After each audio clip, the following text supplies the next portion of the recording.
you all so much for being here. Thank you for your active participation, and I hope to see some questions after I am finished as well. Thank you to Betsy and Betsy for that introduction. Good morning, everyone. I think it's still morning. Again, my name is Ericka Kopp, and I'm one of the 9 candidates in the Democratic primary to unseat Rob Whitman. If you're like me, you know that Rob Whitman doesn't listen to us and hasn't done so for a very long time. But I can assure you, as plainly as I am standing here today, that come November, he will not be able to ignore us any longer, because we will vote him right out of his seat. And I'm so excited for all of us to be together in that effort to do that. And I'll tell you a little bit about my platform. Again, I stand for access and accountability through action. And some of the things that I believe that we have to do to get there. I believe that we need to impeach and then improve. So we need accountability before we can expand to get the services that we want to have as a society. And what that means for me, what that looks like for me, is filing articles of impeachment against Donald Trump on day 1 in office, along with the remainder of his co-conspirators to follow thereafter. And after that happens, I hope that we will have a Democratic majority in the Senate to remove all of them.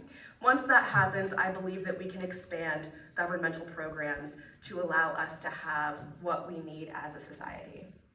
32 out of 33 of the developed countries in the entire world have universal health care. Does anyone in this room know who the last remaining nation is?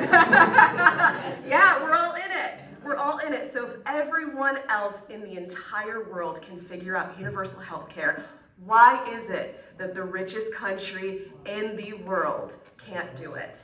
It's not that we can't, it's that we haven't had the political will to do it. And you know what? As I stand here today, I have the will to do it. I want for everyone in this room to have access to comprehensive universal health care that protects your entire body, because that is what we deserve.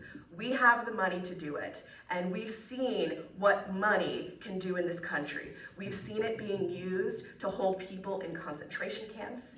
We've seen it being used as a way to get the rich out of paying their taxes. We can do this, we can afford it, and the people who are telling us that we can't are not concerned with being one medical emergency away from bankruptcy. So here's my plan on how we pay for universal health care.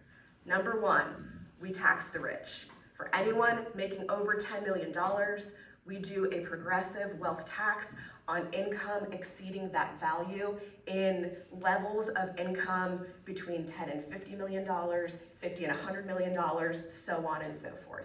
So that's part 1. Part 2, we close loopholes in the tax code to make sure that wealthy and very profitable corporations, like a certain electric car corporation, whose name will not be said, to ensure that they are not avoiding paying taxes. Because in 2024, that same company made $2.3 billion in profit and paid absolutely nothing in federal taxes. Now, me personally, I know that my household of 2, which includes a disabled veteran, we made less than $200,000 and paid hundreds in federal taxes. That isn't fair to anyone. The people with the most means to pay the most in taxes should be. And the people who don't have as much as those wealthy corporations should be able to pay less. That's how I believe things should go. Now, the third part of that equation, I believe that if we, at the federal level, remove cannabis from the schedule to allow for companies and states that already have legal markets to access the banking system, it's going to generate a lot of income that is not already in the banking system into our economy. So that will allow an influx of money into the economy, and if we tax it at the federal level, we can earn another source of revenue on top of that. Through these creative or really just common sense ways of changing the way that we do things, we can have the benefits we want to see.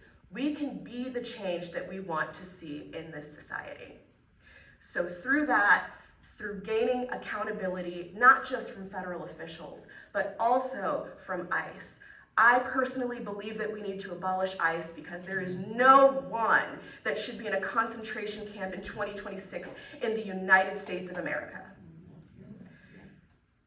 We need, especially children. I agree completely.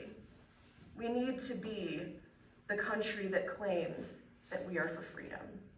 We need freedom for all.